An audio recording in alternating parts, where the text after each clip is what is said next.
함께 말씀 보겠습니다. 느헤미야 10장 28절로 39절 말씀입니다.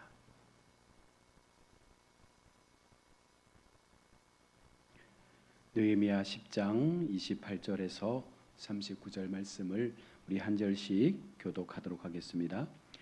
그 남은 백성과 제사장들과 레위 사람들과 문지기들과 노래하는 자들과 느비딤 사람들과 및 이방 사람과 절교하고 하나님의 율법을 준행하는 모든 자와 그들의 아내와 그들의 자녀들 곧 지식과 총명이 있는 자들은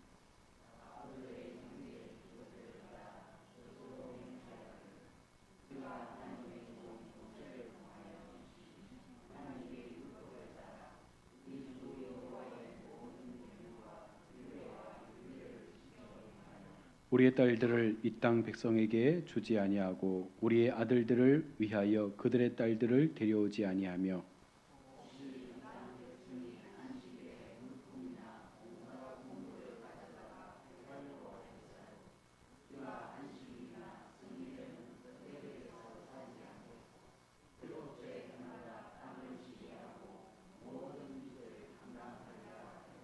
우리가 또 스스로 규례를 정하기를 해마다 각기 세겔의 3분의 1을 수납하여 하나님의 전을 위하여 쓰게 하되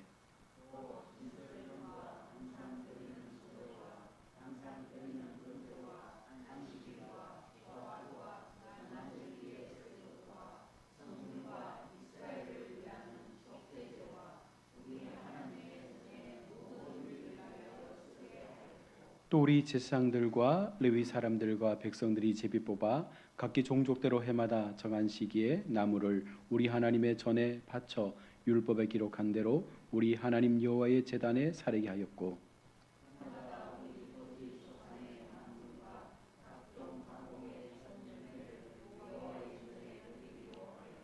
또 우리의 맏아들들과 가축의 처음 난 것과 소와 양의 처음 난 것을 율법에 기록된 대로 우리 하나님의 전으로 가져다가 우리 하나님의 전에서 섬기는 제사장들에게 주고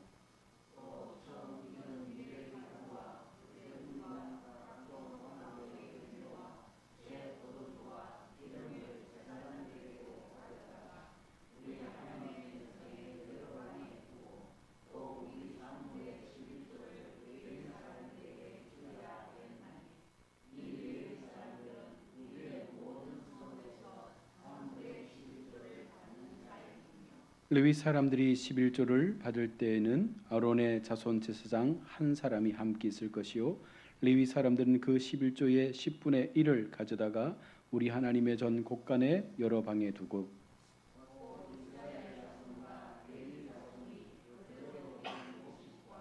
섭도주와 기름을 가져다가 성소의 그릇들을 두는 골방 곧 섬기는 제사장들과 문지기들과 노래하는 자들이 일든 골방에 둘 것이라.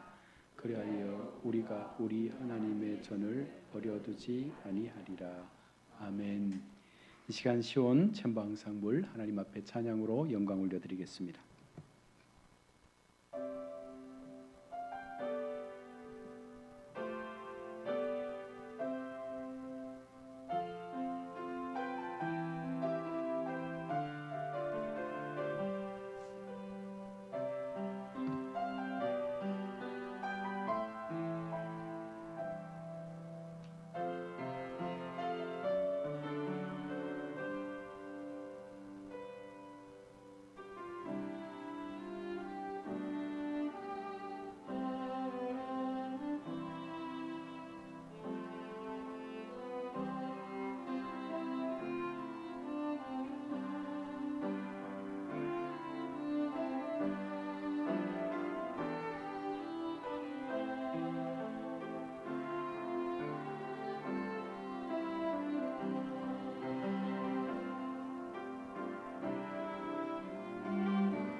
아멘. 하나님께서 뭔가 이렇게 음성을 들려주는 것 같지 않습니까? 두려워하지 말라, 놀라지 말라, 아무것도 염려하지 말라. 오늘 그 찬양의 음성이 들려지는 것 같습니다. 우리 모두가 하나님 앞에 참 믿음을 가지고 살아가면 우리 하나님께서 우리의 시간들을 분명하게 지켜주실 줄로 믿습니다. 오늘 우리가 느헤미야의 말씀을 통해서 세 가지의 맹세라는 제목으로 함께 말씀을 나눌 텐데요. 우리가 읽진 않았지만 이 10장 전반부의 말씀을 보면 많은 이름들이 기록이 되어 있습니다. 성경은 말씀합니다. 하나님의 생명책에 이름이 기록된 자만이 천국을 소유하게 될 것이다. 이름은 그 사람을 기억하는 아주 중요한 수단입니다. 중요한 것은 내게 붙여진 이름처럼 우리가 살고 있느냐라는 것이죠. 우리 모두가 저마다 부모로부터 이름을 부여받았고 그 이름에는 많은 의미들을 갖고 있습니다. 자, 그런데 우리는 사실 그 이름처럼 살아가지 못할 때가 많은 것 같습니다. 우리는 하나님 앞에 어떤 이름으로 기록되겠습니까? 오늘 1절로 27절에서 언약의 인을 친 지도자의 명단이 기록되고 있습니다. 그리고 28절로 39절에서는 그와 같은 느헤미야의 개혁에 찬성하면서 하나님의 언약 앞에 그 마음을 드리는 많은 사람들이 맹세하는 부분으로 기록이 되고 있습니다. 먼저 언약의 도장을 찍은 사람들은 총 84명이었습니다. 이 84명의 사람들이 하나님 앞에 언약의 도장을 찍었는데 그 가운데 제사장이 23명, 레위인이 17명, 백성의 대표가 44명 포함해서 모두 84명입니다. 자, 그런데 이 84명의 이름 가운데 하나님과 연관된 이름을 가진 자들이 많았습니다. 그 이름 가운데 히브리어로 야 혹은 엘이라는 이름을 가지고 하나님 앞에 하나님의 사람답게 살아가기로 다짐했던 사람들이 많았던 것입니다. 이스라엘 사람들의 이름에는 모두가 뜻을 갖고 있습니다. 예를 들어 느헤미야의 이름은 하나님의 위로입니다. 또한 예레미야의 뜻은 하나님께서 높이신다라는 그런 이름의 의미를 갖고 있습니다. 다시 말하면 이스라엘 사람들은 자녀에게 이름을 지어줄 때에 하나님께서 그 자녀와 함께 해주실 것을 그 이름에 합당한 삶을 살아내도록 하기 위해서 이름에 하나님의 그 의미를 부여했던 것입니다. 하나님을 믿는 자녀들에게 오늘 우리에게 세상은 그리스도인이라는 이름을 붙여주었습니다. 예수님을 믿는 사람들이 제일 처음 그리스도인이라 그렇게 불려진 것은 안디옥 교회에서의 일이었습니다. 그런데 여러분, 그리스도인이라는 이름의 뜻이 무엇입니까? 그리스도께 속한 사람, 작은 그리스도라는 그런 의미를 갖고 있습니다. 자, 그래서 우리가 그리스도인으로 살아갈 때 내 삶 가운데 가야업교회 성도라는 그 이름을 가지고 살아갈 때 우리에게는 바로 예수의 냄새가 나야 되는 것입니다. 그 이름만큼 우리의 삶을 통해서 예수의 향기를 나타낼 수 있는 그런 믿음의 모습들이 일어나야 하는 것입니다. 예수 냄새 안 나고 사람 냄새, 돈 냄새, 권력 냄새만 난다면 그 사람은 진정한 그리스도인이라 불릴 자격이 없는 것입니다. 이스라엘 사람들은 이름을 너무나 중요하게 생각했습니다. 그래서 그 이름에 걸맞게 하나님 앞에 충성하고 인생을 맡기고 하나님께서 원하시는 그 삶의 시간들을 살아내려고 그렇게 애를 쓴 것이죠. 다시 말해서 그리스도인다운 인생, 정말 하나님의 자녀다운 인생을 살아내기 위해서 그 이름을 너무나 귀하고 또 너무나 하나님 앞에 자신의 삶을 내어드리는 것처럼 그렇게 살려고 애를 썼던 것입니다. 느헤미야는 이처럼 많은 사람과 함께 개혁을 이루었고 그 개혁이 어떤 그 지도부의 개혁뿐만 아니라 온 백성의 연합된 마음들이 하나 되어졌기에 느헤미야의 개혁은 분명 성공할 수 있는 개혁이었다라고 말씀을 드렸습니다. 과거 역대 대통령들이 입을 모두 했던 말이 무엇입니까? 개혁이었습니다. 사회의 부조리를 개혁하고 여러 가지 많은 이 정치적 문제들을 개혁하겠다 말했지만 사실은 그 외침만 있었을 뿐 개혁의 변화가 많이 일어나지 않습니다. 중요한 것이 무엇입니까? 아무리 지도자가 개혁을 외쳐도 그 개혁을 들었던 수많은 국민들이 함께 그 개혁에 동참할 때 삶이 변화되어지게 되고 민족이 또한 정치가 변화되어지는 줄로 믿습니다. 그러므로 우리는 먼저 말씀을 통해서 나 자신의 삶의 변화를 하나님 앞에 기억하는 삶으로 내어드리는 그와 같은 믿음의 모습들이 일어나야 되는 줄로 믿습니다. 아무리 강단에서 말씀을 외치고 아무리 강단에서 하나님을 향하여 우리가 이렇게 살아보자 외쳐도 여러분 그것이 목사 한 사람, 장로님들 몇몇 중직들의 어떤 마음만 모아져서 되는 것이 아닙니다. 온 교회의 성도가 한 마음으로 그 말씀 앞에 그 개혁의 변화 앞에 우리의 삶을 하나로 뭉칠 때 분명 교회는 바뀔 것입니다. 그 교회의 변화를 통하여 우리의 삶에도 하나님의 놀라운 은혜가 나타나게 될 줄로 믿습니다. 아무리 깨어있는 성도라지만 여러분 우리가 세상을 초월해 살아간다는 것, 그 부조리와 맞서서 살아간다는 것이 결코 쉬운 일은 아니지 않습니까? 제가 옛날 교회에 있었을 때 건축할 때 일이었습니다. 건축위원장 장로님이 저한테 찾아오셔서 이런 말씀을 하시는 거예요.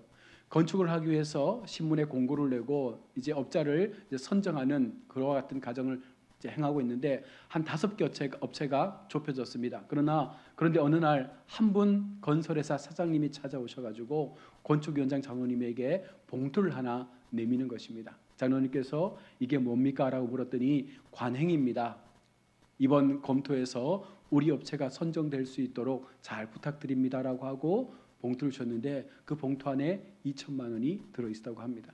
장로님은 그 봉투를 열자마자 깜짝 놀라서 왜 이걸 나한테 주느냐, 나는 이거 필요 없다, 이거 가져가시라 라고 말하면서 그 사장님에게 이렇게 말했습니다. 당신은 이번 입찰에서 탈락입니다. 여러분 많은 교회가 건축을 하는 과정 속에서 이와 같은 부조리가 분명 있었을 것입니다. 누군가는 묵인했고 누군가는 그것을 그냥 받아 챙기면서 자신의 배에 실속으로 그렇게 썼을 것입니다. 그러나 이 장로님은요 그렇게 하지 않은 것이죠. 하나님 앞에 신실하게, 하나님 앞에 온전하게 바른 건축이 진행되어질 수 있도록 그 마음을 하나님 앞에 정직함으로 내어드린 것입니다. 많은 사람들은 관행이니까 그럴 수 있다라고 말합니다. 많은 사람들은 그것을 지금까지 그렇게 간행적으로 해왔기 때문에 전체 건축 금액의 2% 3%를 우리가 그렇게 드린다라고 말하는 분들도 분명 있습니다. 그러나 세상은 관행으로 말하지만 우리가 하나님의 백성으로서 옳지 않은 일을 우리가 받아들여서는 안 된다는 것입니다. 그럴 때 성도는 갈등해야 됩니다. 이것이 과연 옳은 것인가? 그리고 하나님 앞에 물어야 합니다. 하나님, 내가 이것을 어떻게 해야 합니까? 여러분 눈 감고 받으면 공돈 생기니까 얼마나 좋겠습니까? 그러나 성도는 그럴 수 없는 존재입니다. 왜 그렇습니까? 간행을 고쳐야 하기 때문입니다. 옳지 않는 세상의 부조리를 바꿔가야 하기 때문입니다. 그렇지만 그럴 때 과감하게 여러분 간행을 거스를 수 있는 사람이 바로 성도가 되어야 할 줄로 믿습니다. 성도는 어떤 존재입니까? 불편하게 살기로 작정한 사람들이 성도예요. 여러분 세상에서 우리가 그리스도인의 삶을 살아간다는 것은 모든 부조리에 맞춰서 우리가 불편함을 감내하고서라도 하나님 앞에 이 믿음의 길을 걷겠다라고 고백하는 자들이 바로 성도들 아닙니까?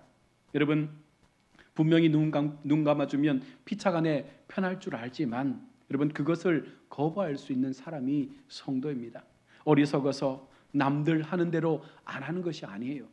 바로 내가 돈이 많아서 여러분 그 모든 것들을 다 돌려보내는 것도 아닙니다. 이 사회를 변화시키고자 하는 마음, 이 사회의 부조리에 대하여 성경이 말하고 있는 그 진리를 지키고자 하는 그 마음이 있었기에 성도는 이 같은 마음으로 우리의 신앙을 지켜가는 하나님의 사람인 줄로 믿습니다. 이제까지 간행을 통해서 아무렇지 않게 뒷돈을 챙겨왔을지라도 여전히 그런 것에 불만을 품고 있는 사람들이 있다는 것을 보여주는 것입니다.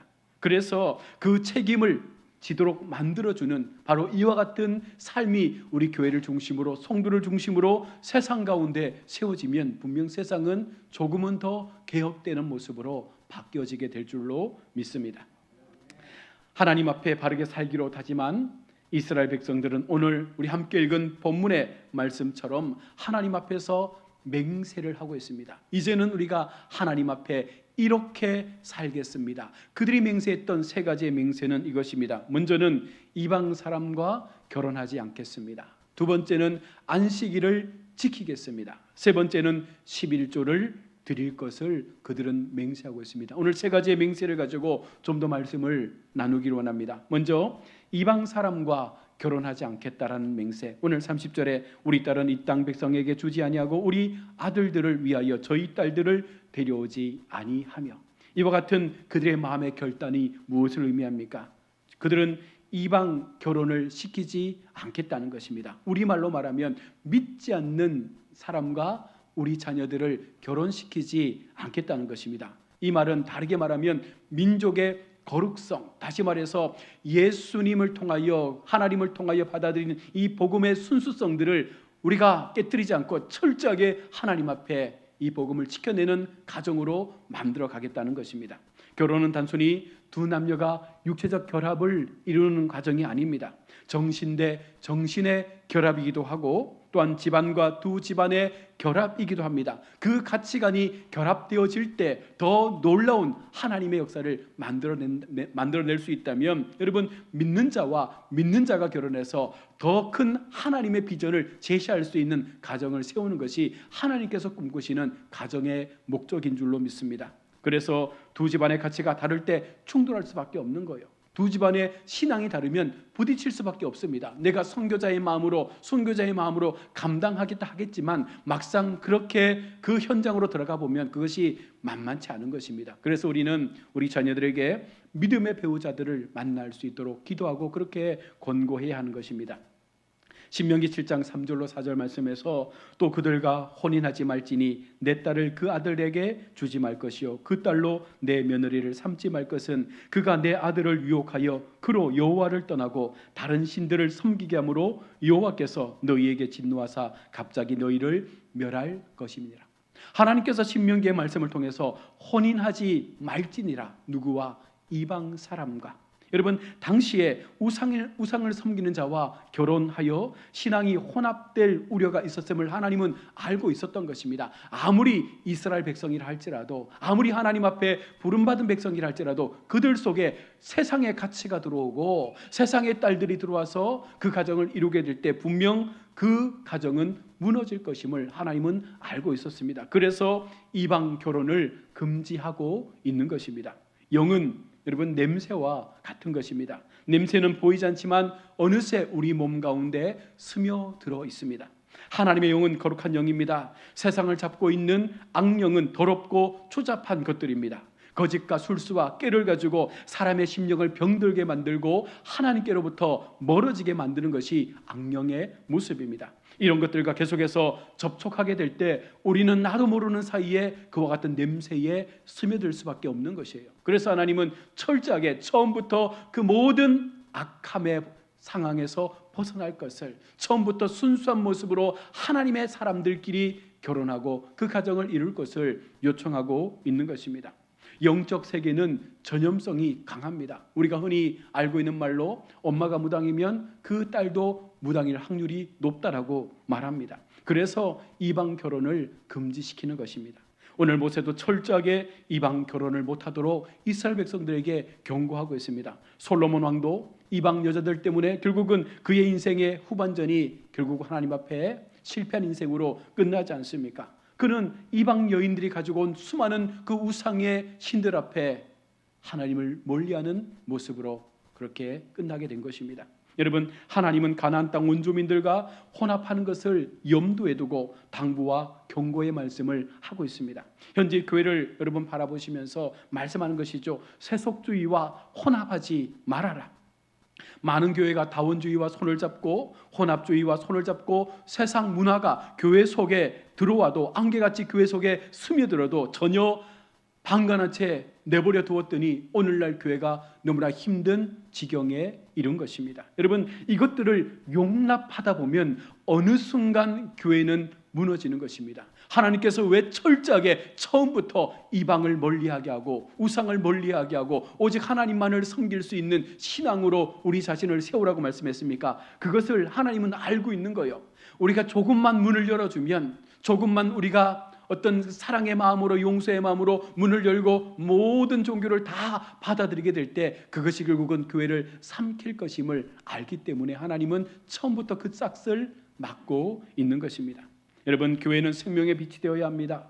교회는 하나님 앞에 거룩함을 나타낼 수 있는 마지막 이 땅의 보루가 되어야 합니다. 그런 교회가 진리에서 벗어나 수많은 것들과 교제하며 그 모든 것들을 받아들이는 그 순간 교회의 영향력들은 나중되면 약해질 수밖에 없는 거예요. 여러분, 성도는 거룩해야 합니다.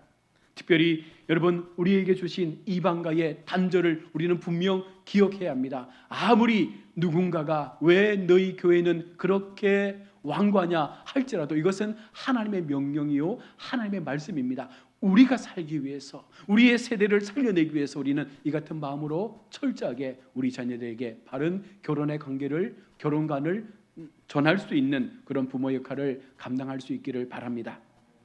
또한 안식일을 철저히 지킬 것을 그들은 맹세하고 있습니다. 오늘 31절 말씀에 혹시 이 땅 백성이 안식일에 물품이나 온갖 곡물을 가져다가 팔려고 할지라도 우리가 안식일이나 성일에는 그들에게서 사지 않겠고 일곱째 해마다 땅을 쉬게 하고 모든 빚을 탕감하리라. 그들은 하나님 앞에 지금 맹세합니다. 여러분, 이스라엘은 안식일에 관한 모든 법을 지킬 것을 지금 고백하고 있습니다. 그들은 안식일에 어떤 물건도 사고 팔지 않겠다라고, 7년마다 경작하고 난 이후에 땅을 쉬도록 그렇게 약속을 지키겠다 말합니다. 그리고 이웃의 모든 빚도 탕감해 주겠다 말합니다. 여러분, 이처럼 그들은 안식일의 법을 지키기 위해서는 자신에게 유익되는 것들을 철저하게 포기하겠다라고 고백하고 있는 것입니다. 여러분, 이 말씀을 오늘 우리의 삶에 적용해 보면 세상의 삶의 방식을 초월해서 믿음의 방식으로 살겠다는 것이에요. 우리가 무엇보다도 세상의 가치 앞에 우리의 삶을 빼앗기지 아니하고 철저하게 예배 중심의 삶을 통하여 교회 중심의 신앙으로 하나님 앞에 거룩한 주의를 지키고 거룩한 예배자의 삶을 살아내겠다라고 하는 이 맹세가 오늘 우리 가운데 있어지기를 원합니다. 왜냐하면 세상 사람들이 자신의 유익을 위해서 일하는 날을 여러분 안식일로 지킨다는 것은 여러분 필요를 공급해 주시는 하나님에 대한 신뢰가 없이는 가능하지 않은 거예요. 하루 더 일하면 좋을 텐데, 하루 더 내가 뭔가 나를 위하여 이 시간을 쓰면 더 많은 것들을 누릴 수 있을 텐데, 그런 마음을 우리가 버리는 것 아닙니까? 내게 부여될, 나에게 주어질 그 가치들을 우리가 하나님 때문에 포기하는 인생의 시간들을 선택하는 것이 안식일을 섬기겠다고 하는 그 맹세와도 같은 것입니다. 여러분, 우리가 오늘 이곳에서 주님을 예배하는 것도 같은 맥락입니다. 하나님의 마음 없이 어떻게 이곳에 나올 수 있겠습니까? 내 시간을 포기하고 내 삶에 여러 가지 많은 부여받을 수 있는 것들을 다 포기하고 오늘 이 하루만큼은 하나님 앞에 내가 온전함으로 드리겠다라고 하는 이 마음은 하나님이 나의 삶을 지켜주시면 내 인생의 길은 열릴 것이다라는 그 믿음이 있기 때문에 우리는 하나님 앞에 나아가는 것입니다. 이처럼 이스라엘이 안식일을 지키겠다고 오늘 서약한 것은 오늘 우리에게 다시 한번 적용한다면 이제부터는 온전히 하나님의 성실하심을 신뢰하며 살겠습니다라는 고백이에요. 내가 하나님을 성실함으로 신뢰할 때 하나님의 그 은혜가 우리의 삶 가운데 부어진다면 여러분 우리의 인생 가운데 모든 삶은 염려 없이 두려움 없이 회복되고 변화되어지고 바뀌어져 갈 것입니다. 오늘 귀한 우리 찬양대의 찬양처럼 아무것도 염려하지 말고 두려워하지 말고 하나님 앞에 믿음으로 살아가는 우리의 신앙이 분명하다면 하나님은 그런 백성들을 지켜주시겠다 말씀하고 있는 것입니다. 그러하기에 날마다 우리가 하나님 앞에 예배하는 즐거움, 하나님 앞에 드려지는 그 모든 시간들이 결코 허투루 흘러가는 시간이 아니라 반드시 하나님께서 그 시간의 때에 하나님의 방법대로 우리 인생들을 지켜주시는 놀라운 은혜가 있음을 믿고 더 하나님 앞에 거룩한 주일을 성수할 수 있는 우리 성도들이 되시기를 주의 이름으로 축원합니다. 세 번째가 11조를 드릴 것을 맹세하고 있습니다. 성경에서 말하는 11조가 무엇입니까? 단순히 하나님의 것을 드리는 의무로서의 어떤 11조를 말하는 것이 아닙니다. 11조는 하나님의 사랑이라고 성경은 말씀합니다. 하나님께서 우리를 사랑하셔서 이 땅에서 우리의 삶을, 우리의 영혼을 지킬 수 있는 방법으로 11조 제도를 허락해 주신 거예요. 다시 말하면 우리 모두가 하나님의 은혜 안에 들어갈 수 있는 수단이 바로 11조라고 말하고 있는 것입니다. 우리는 복의 개념으로 11조를 생각합니다. 물론 11조를 드려서 하나님 앞에 복을 받는 성도들이 많습니다. 그러나 한 차원 더 나아가서 육체적 복뿐만 아니라 11조는 우리의 제 문제를 해결해 줄 수 있는 수단임을 우리가 기억하며 하나님 앞에 이 11조의 삶을 살아내야 하는 것입니다. 구약 당시 이스라엘 백성들이 하나님 앞에 범죄하면 어떻게 그 죄를 속량했습니까? 짐승을 잡아서 제사장에게 가져오면 제사장이 그들의 죄를 짐승에게 전가하고 그들의 죄를 사해주는 그와 같은 구약의 제사 제도가 있었던 것입니다. 그래서 제사장이 없으면 그들은 속죄받을 수 있는 방법이 없는 거예요. 하나님은 모든 11지파 반에게 분깃을 다 나누어 줬습니다. 그리고 제사장들과 레위지파에게는 분깃을 주지 않습니다. 다만 이스라엘 공동체에서 얻은 소득의 11조를 레위인들과 또 제사장에게 드려서 그들이 그것을 가지고 먹고 살도록 해준 거예요. 그런데 구약의 역사를 보십시오. 어느 순간 그들은 하나님 앞에 11조를 드리지 않습니다. 제사장들이 먹을 게 없는 거예요. 그러니 모두가 뿔뿔이 흩어져서 세상으로 나아가 버렸습니다. 더 이상 이스라엘 백성들에게는 속죄가 이루어지지 않는 것입니다. 수많은 죄를 가지고 살아가는데 속죄가 이루어지지 않으니 하나님의 은혜가 그들의 삶 가운데 사라지게 된 거예요. 그리고 결국은 그들은 하나님 앞에 심판받는 존재로서 이방에 팔려가거나 수많은 고통의 시간들을 살아가게 된 것입니다. 바로 이것이 이스라엘의 역사인 것이죠. 하나님께서는 오늘 우리에게 온전한 11조를 드려서 제사장들이 먹고 살고 교회를 세우고 성도를 섬기고 하나님의 일들을 감당할 수 있도록 그 역할을 감당하도록 오늘 우리에게 그것을 요청하고 있는 것입니다. 결국 11조를 드림은 하나님 앞에 이스라엘 백성이 죄로부터 살아남을 수 있는 수단이었습니다.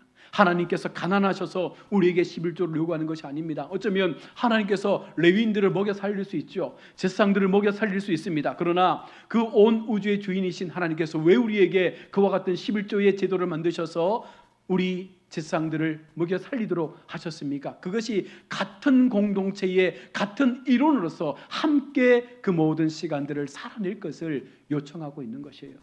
여러분, 우리가 이 땅에서 죄로부터 자유를 얻도록 하시기 위해서 11조를 드릴 것을 말씀하셨고 그 11조를 통해서 제사장들과 레위인들이 온전한 삶을 영위하며 마지막 순간까지 하나님 앞에 이 제사가 멈추지 않도록 하기 위함임을 우리가 믿어야 합니다. 결국 이것은 우리를 사랑하시는 하나님의 마음이 담겨 있는 거예요. 우리가 영적으로 죽지 않도록 날마다 죄 가운데 살아가지만 그 죄의 속량을 이뤄낼 수 있도록 하나님은 11조의 제도를 통해서 오늘 우리에게 그와 같은 죄의 삶에서부터 건진받을 수 있는 은혜를 허락해 주셨습니다. 물론 신약에 와서 예수님께서 우리를 위하여 단번에 죽으심으로 더 이상 이와 같은 속죄는 없습니다. 그러나 여러분, 우리가 기억해야 할 것은 그러함에도 교회는 존재하지 않습니까? 교회 속에 세워준 영적 지도자들은 분명 있지 않습니까? 그들에게 하나님의 마음을 가지고 같은 마음으로 섬기고 같은 사랑으로 바로 이 11조의 제도를 통하여 목회자들이 살아나고 교회가 살아날 수 있는 힘을 줄 때 우리 성도들 모두가 함께 살아나게 되는 거예요. 목사가 강단에서 성도들의 가정과 개개인들의 삶을 놓고 기도할 수 있도록 여러분 힘을 보태주셔야 되고, 그리고 먹는 것 때문에 사는 것 때문에 고민하고 그것 때문에 교회를 소홀히 하지 않도록 우리가 전심으로 함께 믿음을 가지고 함께 섬기며 교회를 세울 때 여러분 목회자도 살고 성도도 사는 줄로 믿습니다. 그래서 성도가 갖고 있는 영성의 그릇만큼 성도들의 믿음도 커지는 줄로 믿습니다. 반대로 성도들이 기도하는 그 기도의 시간만큼 목회자의 영성도 커지는 줄로 믿습니다. 결국 이 말은 같은 말이잖아요. 함께 할 때, 함께 마음을 나누고 함께 그 믿음의 시간들을 같은 마음으로 달려갈 때 우리 교회는 성장하게 된다는 것입니다. 오늘 이스라엘 백성들이 맹세한 3가지를 반드시 기억하십시오.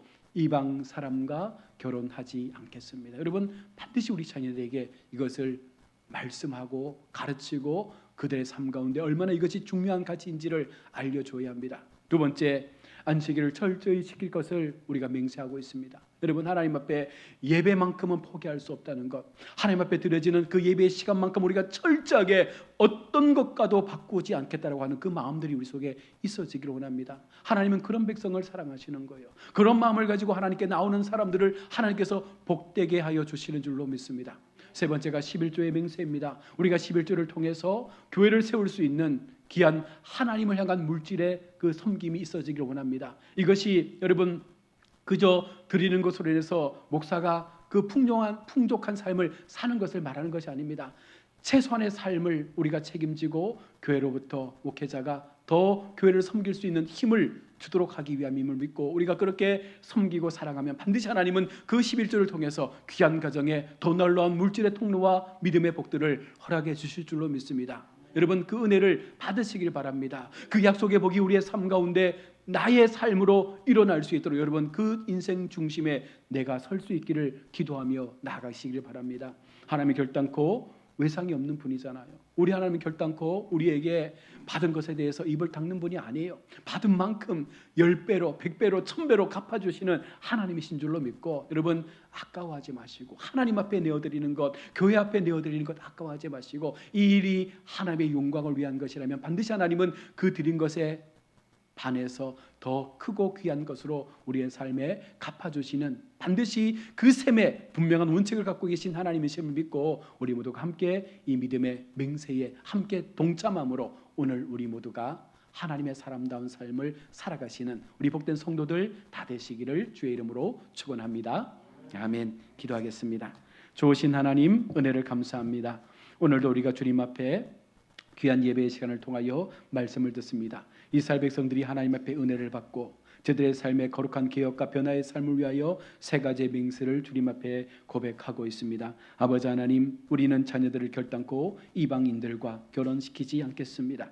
우리는 안식일을 철저히 지키며 하나님 앞에 거룩한 예배자로 세워가겠습니다. 특별히 11조를 드림으로 몸된 교회가 살아나고 하나님의 거룩한 은혜가 우리 교회를 중심으로 나타날 때 그 교회의 변화를 통하여 우리 가정이 살고 우리의 모든 삶이 바뀌어지는 은혜의 중심에 설 수 있도록 우리 모든 성도의 삶을 복되게 인도하여 주옵소서. 늘 하나님을 향한 마음이 우리의 삶에서 떠나지 않게 도와주시고 늘 감사의 신앙으로 마지막 순간까지 하나님 앞에 내게 주신 거룩한 이름 예수 그리스도 그 이름에 합당한 삶을 살아낼 수 있는 참 그리스도인의 모습이 우리 삶 가운데 일어나게 하여 주시옵소서. 감사드리며 거룩하신 예수님의 이름으로 기도드립니다. 아멘. 423장 찬송 드리겠습니다.